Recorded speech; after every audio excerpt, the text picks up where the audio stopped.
black kids are less intelligent than white kids are less intelligent than black kids. What I'm trying to say is that there are more black kids that are less intelligent than there are white kids.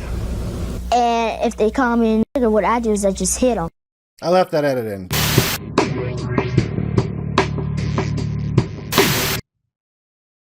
Breaking news. So Donald Trump gave an ultimatum to Hamas to accept his peace plan, which was basically giving Gaza over to the Zionists, right? He would have Tony Blair, who's in the pocket of Zionist donors and Israeli politicians. He's in the pocket to them.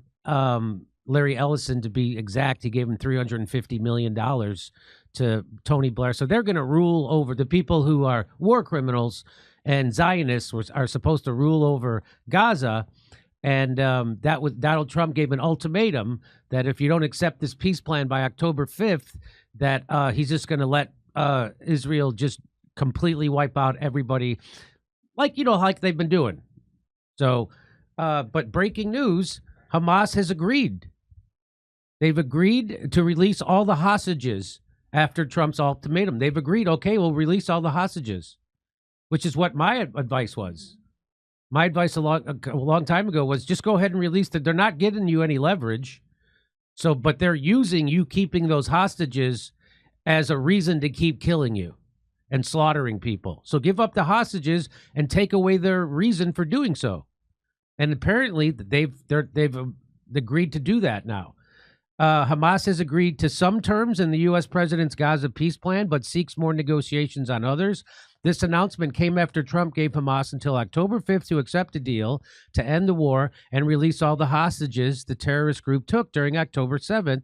Surprise attack on Israel. Trump announced the deadline in a post on Truth Social on October 3rd. So here's the headline from Reuters. Hamas says it agrees to release all Israeli hostages under Gaza plan.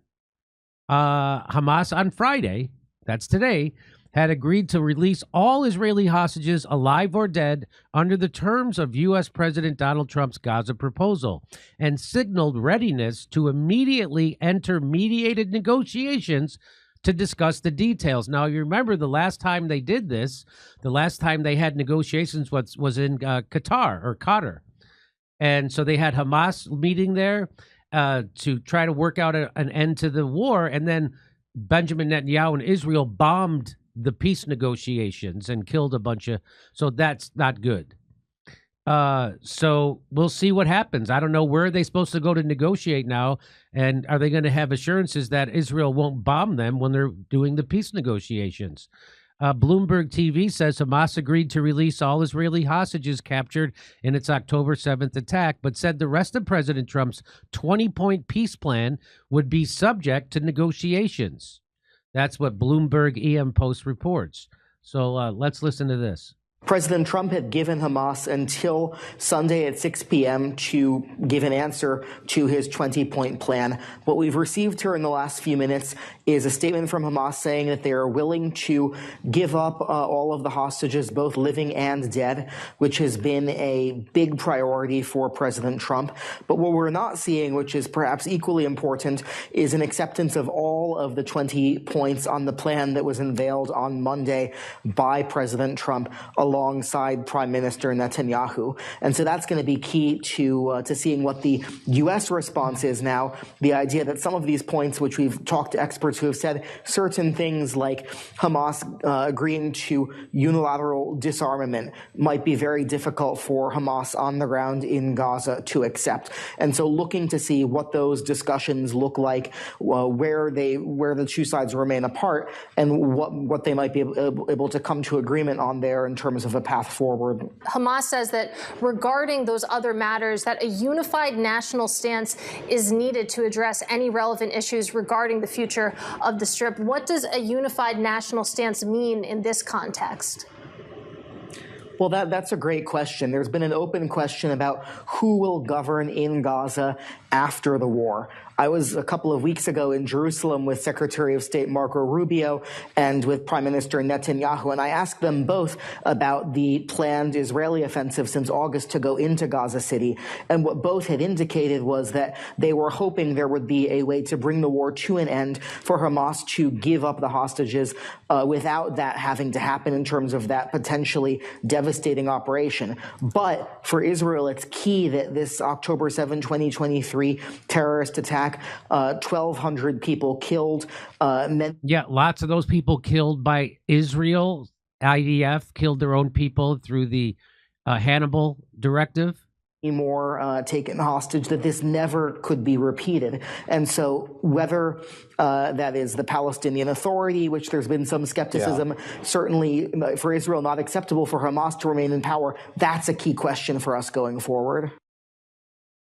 Okay, so I'm not good at predicting things, but I did advise them a while ago.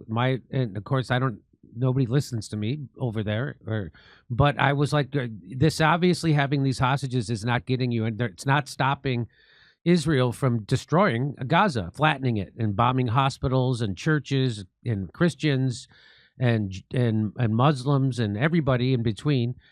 So why not give them up and take away their reason for continuing the slaughter? So now it seems like they've accepted that. They are going to release it.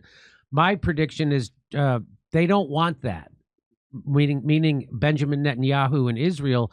They really don't want the Israeli people, I think, want the hostages released, but certainly the government, Benjamin Netanyahu, does not want them released because he needs to keep that reason to keep this war going, because the point of this war has always been about Israel taking over Gaza, the West Bank, and displacing, ethnically cleansing Gaza of the Palestinians. That's always been the goal. It's called the Greater Israel Project. And so my hunch is that Donald Trump will say, no, you have to accept this deal, or that's it. You have to, no negotiations. You accept this is the deal, and this is what we're not negotiating on this. And if you don't go along with it, they're just going to keep wiping. You're going to wipe you out completely. And I think that's what's going to happen, is that they're not going to agree to all those. They want to have a negotiation, which is how you have a peace process. You have to have a negotiation. I think Donald Trump and Benjamin Netanyahu don't really want a negotiation, and they just want Benjamin Netanyahu wants to just take over all of Gaza and the West Bank, and so I think that's what's going to happen. I think they're going to find a reason. I mean, you going to really trust Benjamin Netanyahu to abide by a peace agreement? Every peace agreement they've always broken, every agreement to get the hostages out, Israel and Benjamin Netanyahu. I'd quicker trust Diddy to give me a back rub than I would to have Benjamin Netanyahu abide by a peace agreement. So even if they did get one, I don't think they will, and I don't think they're going to accept this, but I, again, hope that Hamas just gives up the hostages, because they're not getting them anything anyway. And so take away their excuse for continuing the slaughter and the genocide. Take away their excuse for that. That's my advice. We'll see what happens. I don't think that, again, I don't think Trump and Netanyahu will accept this, because that's not what they want. They don't want a negotiated deal. They want a reason for the Greater Israel Project. They want a reason for Benjamin Netanyahu and the IDF to completely take over Gaza and ethnically cleanse Gaza of the Palestinians. So, well, I mean, this is a positive sign. I hope they do, even if Donald Trump doesn't accept it, they should release the hostages anyway, because it's getting them absolutely nothing, and it's just giving an excuse for Israel to keep doing what they're doing. And if you, I guess I'm going to say that's good news. I'll say this is good news. And if you want to hear my jokes about Israel, Netanyahu, and the peace process, I'll see you in Sacramento on Saturday, San Francisco on Sunday, Irvine, Australia, and then Burbank, California, the day after Thanksgiving. Do you have anything to say about this, Steph? I can't believe that it's happening, but let's wait and see. I think somebody just said, and Israel continues to bomb Gaza. As their of course. Okay, Misha, do you have anything to say about this? I think they'll end up asking Hamas for total surrender, which is right. That's it. Can they do that? No. Right. No. Right. No. Okay, so we'll see what happens. Good luck. Fingers crossed. Let's see what if Donald Trump can do the art of the deal here. Fingers crossed. He hasn't been able to do it for 8 months or 10 months. We'll see, or 9 months. So we'll see. Okay, over to Steph. Vientikis is talking to at Flint Match. You could try asking them how evolution works. Is a pathogen more likely to evolve after being attacked or left alone? I find incessant questioning is the answer to obstinate stupidity. You know what? I don't think incessant questioning. I think that it typically makes somebody feel defensive, if you're, and I don't know if people can actually awaken from the sleep they're in regarding what they went through during the pandemic. I still see people with masks. I still have people in my world that are getting another booster. I don't begin to even understand it. I can't even have a conversation with them about it. How am I going to change their mind? To continue, let's all remember how MRSA, MRSA, pronounced MRSA, came about. It was on its own. Oh, wait, it was actually through evolution after use of methicillin. And I'll quote myself again because I'm an air-hole. The first step towards fanaticism is taken when the last question is asked. Vientikis. When your cells die and the lipid nanoparticles exits, it can take on part of your cell wall and thus some of your cellular markers. This can induce an autoimmune condition that you can't turn off. Vientikis.